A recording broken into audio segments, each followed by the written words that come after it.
Welcome, welcome one and all. It seems it's been an absolute age since I last posted a video, and the reason for that is I sold my bike, been waiting about 4 or 5 months now for the new bike to arrive. But I'm here at Magnet Motos, well I'm not clearly, I'm at a garden centre next door to Magnet Motos, to pick up the new bike. Really excited. I got here slightly earlier than expected, and that's because there was less traffic on the roads than I was expecting. It's a Saturday morning. So I thought I'd go and get myself a cup of coffee at the garden centre and then walk back round to Magnet Motos and see the bike. So let's see how it all goes. What we have here is the very first Zero S to come to the UK. And I'm lucky enough to say it's mine. And my initial reaction is, God, it's a good looking bike. Now, I'm not going to do a review from day one. I'm going to give the time to get to know the bike and let everything bed in before giving it a damn good thrashing and letting you know what I think about it. This video is just about taking delivery of the bike and my initial impressions of what's it like to ride. Now, I have to say, this is a totally new bike. The old S was on a different platform. This is on the third generation Zero platform. Basically, what we have is a Zero SRF that has been provided with a downgraded motor, so it's not as powerful as the full A category bike. This is A1 compliant, so you can ride it on a CBT, L plate, or an A1 license. Not that I'd be recommending you learn on a bike like this, as you'll find out. So it replaces the old second generation bike, which I used to own, that I sold, which I absolutely adored, but it did have some significant flaws, most of which was that it didn't have any traction control, which quite frankly, not great. The new one has traction control, it has a cornering stability program, as well as a whole host of things that I'll run through with the spec. So if we start off, what have we got? Well, we've got an A1 compatible bike. It is deemed to be an 11 kilowatt bike, but obviously it isn't because it's a Zero.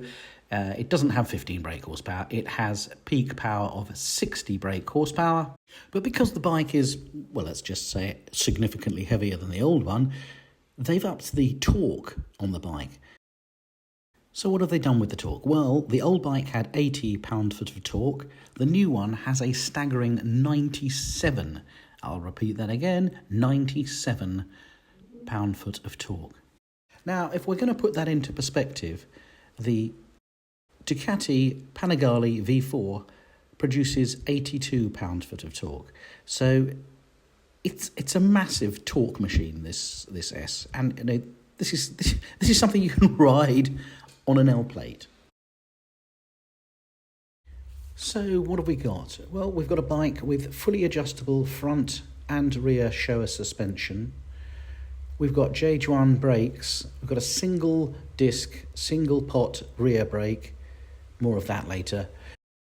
And 2 discs on the front wheel, both with 2-pot calipers. I've specified my bike with heated grips, a reverse park mode, which, given the weight of the bike, is extremely useful when you're parking it in tight spaces.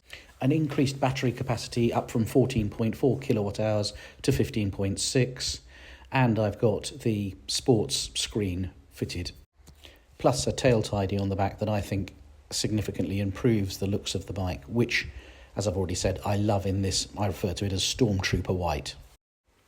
Now, the really interesting thing about this bike, where it really scores over the old one, is it doesn't just have traction control, but you can set it up with a variety of different performance modes, one for the rain, one for eco, one for sport, and they have something called Canyon, which turns everything up to 11, to quote Spinal Tap.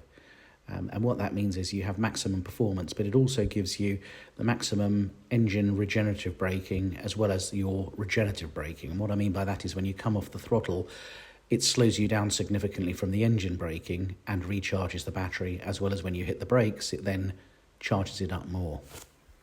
Now, I mentioned about the rear brakes, and one of the things that the bike, in its SRF mode, the full A bike, has been criticised for is the lack of rear brake power.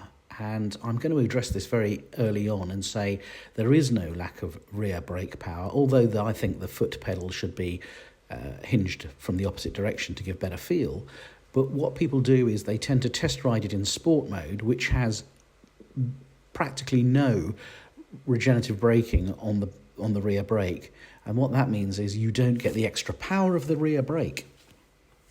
Put it into Canyon mode or a custom mode that you can specify full regenerative braking, and the moment you hit the rear brake, it gives you a hell of a lot more power on the rear brake.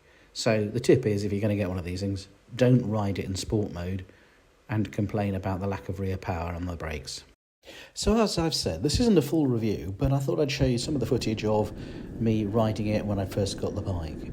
Now, the first thing I'm going to say is I'm not testing the handling on brand new tyres on a brand new bike that I don't know how good or bad it is. But what I can say is the steering, the initial turning is so much more direct, and it's much more flickable into corners than the old bike ever was. And I think a lot of that has got to do with the fact that it has much better suspension, much better setup, much better chassis than the old bike. It's got a firm ride, but the damping is significantly improved once again over the old bike. And in terms of performance, the extra weight that the bike has is more than negated by the additional torque that they've provided the bike with. I'd say it's significantly quicker. So I'm going to be doing a full review and having other clips and doing a full 0 to 60 run. But what I thought I'd share with you is my initial thoughts, and that is that this bike is dynamically superior to the old Zero S in just about every conceivable way, be that performance, handling, ride, comfort. So is it worth the extra money over the old one? That's an emphatic yes. So I'm looking forward to riding the bike a lot more, and we'll update you on my thoughts, good and bad. Look forward to providing you with further videos on the bike in the future. Thanks for watching, and if you've enjoyed this video, please hit the subscribe button.